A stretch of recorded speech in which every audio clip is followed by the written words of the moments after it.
अस्सलाम वालेकुम दोस्तों, मैं हूं अजहर काज़मी और आप देख रहे हैं काज़मी अलीगम। दोस्तों, आज की इस वीडियो में मैं बताऊंगा कि डीसी कूलर या डीसी पेडिस्टल फैन को 12 वोल्ट कंप्यूटर की पावर सप्लाई के साथ कैसे चलाएंगे, कंप्यूटर की पावर सप्लाई को कैसे हम शॉर्ट ऑन करेंगे।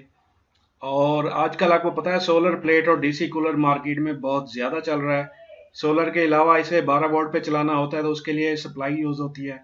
तो आइए शुरू करते हैं। ये दोस्तों मेरे पास एक कंप्यूटर की पावर सप्लाई है। आईबीएम के कंप्यूटर से ये निकाली हुई है। ये सप्लाई बहुत अच्छी है और मैं इसे अक्सर अपनी लैब में मुख्तलिफ पर्पज़ के लिए इस्तेमाल करता रहता हूँ। दोस्तों, हर कंप्यूटर की जो भी सप्लाई होगी उसमें जो डीसी आउटपुट वोल्टेज होंगे वो तकरीबन यहाँ पे लिखे हुए हैं। हर सप्लाई में तकरीबन सेम होंगे, 5 वोल्ट, 3.3 वोल्ट और 12 वोल्ट। तो हमने इनमें से सिर्फ 12 वोल्ट वाली यूज़ करनी होती है डीसी कूलर के लिए या डीसी फैन के लिए। तो 12 वोल्ट में ये देखें तकरीबन इसमें 10 एम्पियर हैं। हमने ये भी देखना होता है कि हम जो पावर सप्लाई परचेज कर रहे हैं अपने डीसी कूलर या डीसी फैन के लिए तो उसमें एम्पियर कितने हैं। तकरीबन जो डीसी कूलर है हमारा वो 7 एम्पियर, अमूमन 7 एम्पियर लेता है। तो हमें कोशिश करनी चाहिए कि मिनिमम 7 एम्पियर की सप्लाई होनी चाहिए। तो मोस्टली मार्केट में ये 7.5 से तो 18 एम्पियर तक अवेलेबल हैं जो नॉर्मल डेस्कटॉप पीसी की पावर सप्लाईज हैं। और इनके कनेक्शन भी मैं आपको बताता चलूँ। ये एक मदरबोर्ड का कनेक्टर है। इसमें 3 कलर होते हैं, अमूमन 4 कलर होते हैं। तो ज़्यादातर सप्लाईज में 3 कलर होते हैं। ये येलो कलर होता है। येलो कलर जो है वो 12 वोल्ट के लिए होता है। आपने जब कनेक्शन निकालने हैं तो येलो कलर वाली वायर को यूज़ करना है। कुछ सप्लाईज में ब्राउन कलर भी होता है। ब्लैक कलर ग्राउंड के लिए होता है। इसके अलावा इसमें रेड कलर और ऑरेंज कलर होता है। ऑरेंज कलर जो है ये 3.3 के लिए होता है। और जो रेड कलर है, ये वाला रेड कलर है, ये 5 वोल्ट की सप्लाई होती है। हमने अपने डीसी कूलर को चलाने के लिए 5 वोल्ट और 3.3 वोल्ट की वायर्स को कट कर देना है। जस्ट ये जो हमारी येलो वायर्स हैं इनको हमने इकट्ठा कर लेना है और चलाना है। इसमें अब सारी वायर्स हैं, मैं इनको टेस्ट करके भी आपको बता देता हूँ। इसको मैंने ये लूप किया हुआ है। ग्रीन इसमें एक वायर होती है, ग्रीन वायर जो जिसे पल्स भी कहते हैं या ट्रिगर वायर समझ लें या सिग्नल वायर समझ लें। इसको मैंने ब्लैक के साथ लूप किया हुआ है। ये इसलिए लूप करते हैं ताकि हमारी पावर सप्लाई चल जाए, क्योंकि इसमें एक कंट्रोलर आईसी होता है। जब तक वो लोड पे हम इसको नहीं लगाएंगे तो ये ऐसे ऑन नहीं होगी। तो हम इसको आईसी को हम सिग्नल दे देते हैं कि हमारी ये सप्लाई लोड पे है, तो ये ऑन हो जाती है। सिंपल कुछ सप्लाईज ऐसी होती हैं जो लूप करने से ऑन नहीं होती, जस्ट थोड़ी सी ऑन होगी फिर रुक जाएगी। उसके लिए फिर हमें जो है इसके कंट्रोलर आईसी पे जो ग्रीन वायर है उसको ग्राउंड करना होता है। वो भी मैं आगे आपको दिखा देता हूँ। कुछ सप्लाईज में हमें वो करना पड़ता है। इसमें मैंने लूप किया हुआ है। जैसे ही मैंने इसे पावर सप्लाई में लगाया है तो ये रन करना शुरू हो चुकी है। तो इसके वोल्टेजेस मैं आपको दिखाता चलता हूँ। जो पुराने लोग हैं वो तो जानते होंगे, जो नए लोग हैं वो जान लें कि हमने जो डीसी कूलर या डीसी फैन के लिए ये सप्लाई यूज़ करनी है तो उसमें जस्ट हमें 12 वोल्ट की वायर्स अलहदा निकालनी है, क्योंकि इसमें 12 वोल्ट, 3.3 वोल्ट और 5 वोल्ट 3 सप्लाईज अवेलेबल होती हैं। तो हमने जस्ट 12 वोल्ट की सप्लाई निकालनी है। अक्सर मैंने देखा है कुछ लोग 5 वोल्ट पे लगा के परेशान होते हैं कि यार कूलर की जो है, पंखे की, फैन की स्पीड बहुत कम है, बिल्कुल ना होने के बराबर है। तो कैसे होगी जबकि वो मोटर उसमें 12 वोल्ट की लगी हुई है। क्योंकि वो सोलर पैनल के लिए डिज़ाइन किया गया है, दिन को सोलर पे चलाएं और रात को चलाने के लिए 12 वोल्ट की सप्लाई चाहिए होती है। ये देखिए, ये येलो वायर पे मैंने लगाया तो 12 वोल्ट शो करवा रहा है मीटर पे। ये रेड पे लगाया तो 5 वोल्ट शो करवा रहा है मीटर पे। और इसी तरह जो इसमें तीसरी वायर होती है वो 3.3 के लिए होती है, ऑरेंज कलर की वायर। ये ऑरेंज कलर की वायर है 3.3 के लिए। ये इसकी वोल्टेज सप्लाई हो गई।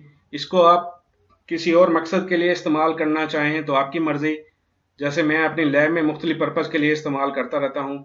लेकिन आज की इस वीडियो का मकसद ये था कि हम इसे अपने कूलर पे, डीसी कूलर, डीसी फैन पे कैसे लगाएंगे। क्योंकि मार्केट में कुछ चाइनीज़ सप्लाईज भी अवेलेबल हैं, पावर सप्लाईज, वो थोड़ी सी महंगी हैं।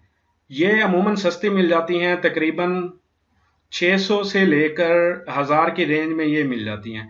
इसके साथ ये कनेक्टर लगे हुए होते हैं जो हार्ड डिस्क वगैरह के लिए, तो काफ़ी वायर्स होती हैं इसमें। इनमें से आपने जस्ट येलो और ब्लैक वाली आपने वायर्स अलग कर लेनी है, बाकी को आपने कट कर लेना है, बड़ी सेफ्टी से कट करना है ताकि ये शॉर्ट ना हो। ये कुछ और सप्लाईज हैं दोस्तों, ये मैं आपको मुख्तलिफ किस्म की सप्लाईज दिखाता चलूँ। ये HP की एक सप्लाई है, ये तकरीबन इसमें ये देख सकते हैं आप 12 वोल्ट 14 एम्पेयर हैं। और जब भी आप सप्लाई परचेज करने लगे एम्पेयर को लाजमी देख लिया करें। इसमें देखें ये एक और सप्लाई है 12 वोल्ट 7.5 एम्पेयर है। ये HP 5100 7100 7600 मॉडल्स की सप्लाई है, ये भी काफ़ी अच्छी सप्लाई है। ये 7.5 एम्पेयर होने के बावजूद हमारे DC फैन को बहुत अच्छी तरह चलाती है। और इसमें एक ख़ास बात यह है कि इससे हमें कंट्रोलर IC को लूप नहीं करना पड़ता, जस्ट बाहर से ही, अंदर से खोलनी नहीं पड़ती, जस्ट बाहर से ही हम इसे लूप करके चला सकते हैं। ये डेल की पावर सप्लाई है, ये देख सकते हैं 12 वोल्ट 10 एम्पेयर है। डेल की जो सप्लाईज हैं उनके साथ मेरा एक्सपीरियंस कुछ अच्छा नहीं है। ये भी एक डेल की सप्लाई है, इसमें हालांकि एम्पेयर भी पूरे हैं, 12 वोल्ट 14 एम्पेयर की सप्लाई है। इसमें एम्पेयर्स पूरे होते हैं लेकिन ये फिर भी इनको लूप करने के बावजूद ये ट्रबल क्रिएट करती रहती हैं, ये सही नहीं चलती। इसलिए मैं आपको सजेस्ट करूंगा HP IBM दूसरी कोई ब्रांडेड सप्लाई, नॉन ब्रांडेड कोई भी टावर की ले लें, तो ये ना लें। ये देखिए एक सप्लाई मैंने यहाँ पे लगाई हुई है, ये DC कूलर फैन है, इसके साथ मैंने ये HP की सप्लाई लगाई हुई है। और अब इसको मैं बताता चलूँ आपको कि अगर हमने सप्लाई को लूप करना होता है तो कैसे करेंगे। इनके अंदर एक कंट्रोलर IC लगा हुआ होता है, जहां से आपकी ग्रीन वायर निकल रही होती है, बिल्कुल उसके साथ एक कंट्रोलर IC लगा हुआ होता है 16 पिन का।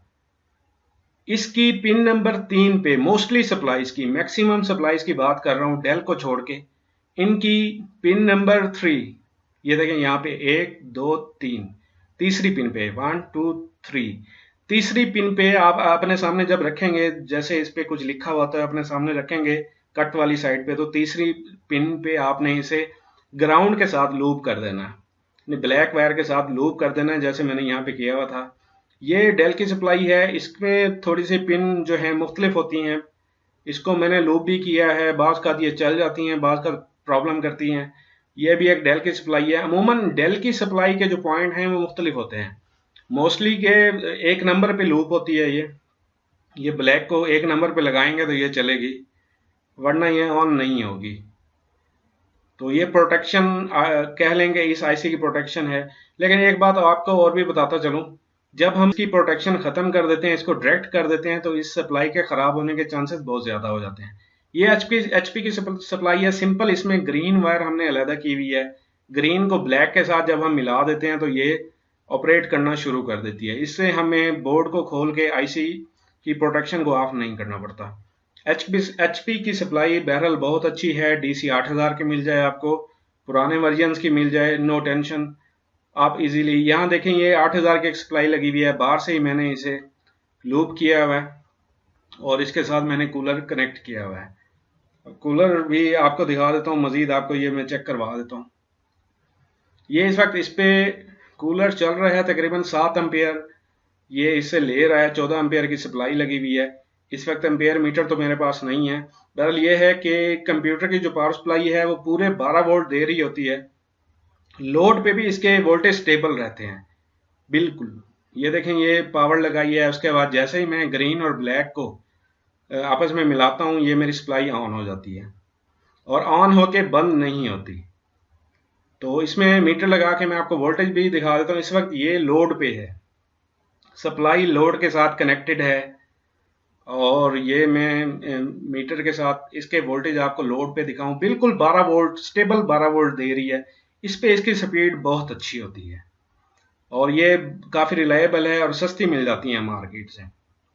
इसके अलावा दोस्तों मार्केट में कुछ सर्वर की सप्लाईज भी अवेलेबल है, जैसे 38 एम्पेयर की हो गई, तकरीबन 62 एम्पेयर की या 82 एम्पेयर की सप्लाईज, ये भी मार्केट में अवेलेबल हैं। लेकिन लोग जो हैं चाहते हैं कि सस्ती पावर सप्लाई परचेज करें, तो लिहाजा सस्ती पावर सप्लाई कंप्यूटर वाली ही है, तो आप वो मार्केट से ले सकते हैं। उम्मीद करता हूं दोस्तों आज आपको ये वीडियो अच्छी लगी होगी, काफी दोस्तों के लिए हेल्पफुल रही होगी।